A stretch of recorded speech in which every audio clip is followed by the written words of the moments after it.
আসলে ঈদ সবসময় খুশি আনন্দের হয়। তো আমরা জাতীয় দলের সব প্লেয়ার একসাথে ছিলাম, নামাজ পড়েছি, দেশবাসীর জন্য দোয়া করেছি, আমাদের জন্য দোয়া চেয়েছি আল্লাহর কাছে যাতে সিঙ্গাপুর ম্যাচটা আমরা জিততে পারি। প্যালেস্টাইনের জন্য দোয়া হয়েছে। সব মিলিয়ে এটা আমাদের আর একটা পরিবারের মতো।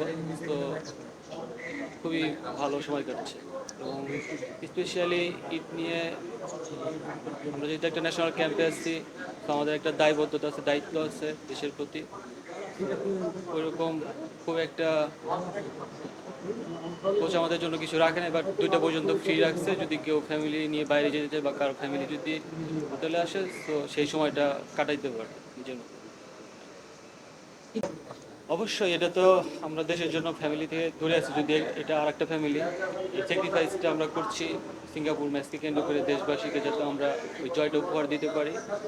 তো ওইটা যদি আমরা জিততে পারি তো আমাদের আনন্দটা আরও বেশি হবে এবং সার্থক হবে, এবং এই জন্য দেশবাসীর কাছে দোয়া চাই যাতে আমরা সিঙ্গাপুর ম্যাচটা জিততে পারি।